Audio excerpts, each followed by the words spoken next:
The word Christian is completely absent from the life of Jesus and the early records of his disciples. The name was neither an original self-designation nor a badge of faith invented by the movement's founders.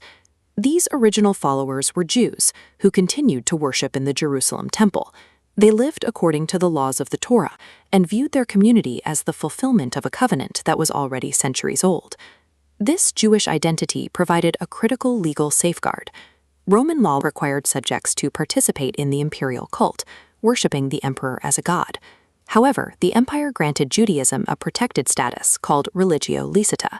This ancient precedent legally exempted Jews from Roman state sacrifices. As the movement expanded beyond Judea and into the pagan cities of the Greco-Roman world, this legal protection became strained. To navigate the imperial bureaucracy, the movement required an identity that the Roman state could recognize and categorize. The identity that eventually emerged was an external label imposed by the pagan public. This classification fundamentally changed the movement's legal standing within the empire, carrying implications that would be decided by the Roman courts.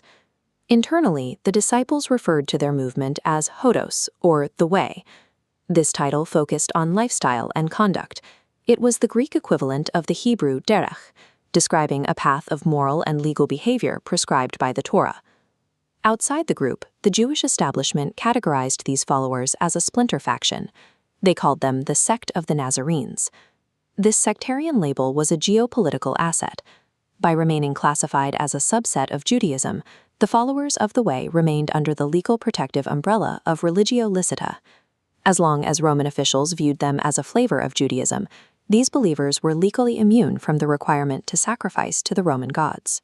This legal immunity began to dissolve in the city of Antioch. It was here that local pagans first coined the term Christianos. The word is built on the root Christos, the Greek translation of the term Messiah. In the 1st century, this title specifically referred to an anointed king who would restore Israel and displace foreign rulers. The suffix Ianos is a Latinism. In Roman society, this ending was used to identify the slaves or political partisans of a specific leader, such as the Augustiani who cheered for Emperor Nero.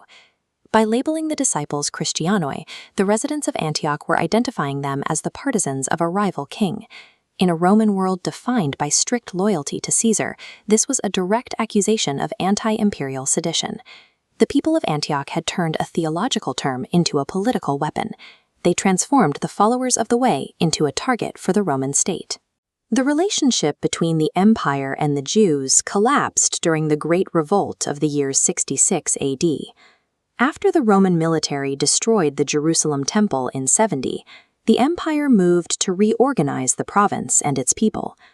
Emperor Vespasian instituted the Fiscus Judaicus, a punitive tax of 2 denarii levied on every Jew in the empire.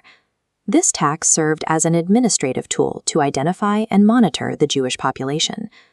Roman officials adopted the label Christian to administratively distinguish the Jesus movement from the synagogue.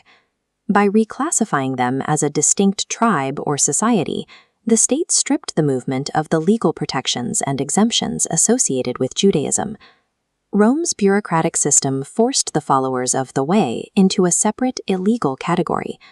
No longer protected by the antiquity of Judaism, the name Christian became a label that justified state execution.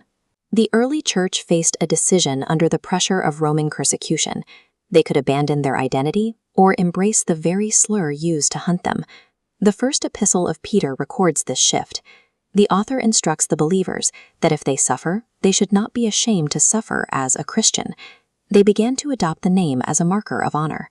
By the 2nd century, the church was increasingly composed of Gentiles. These leaders used the Christian identity to argue to Roman officials that they were a separate, peaceful philosophy, distinct from the rebellious Jewish state. To maintain this distinction, early apologists moved away from the Hebraic practices of the Way. Adhering to the Torah was increasingly viewed as a Jewish ethnic marker rather than a requirement for the new Christian identity. The name that began as a Roman administrative slur in Antioch became the permanent title for the faith. By adopting the language of their persecutors to survive the empire, the early church secured its institutional future. The movement achieved a global presence. But in the process, it became a religion permanently separated from its original Jewish roots.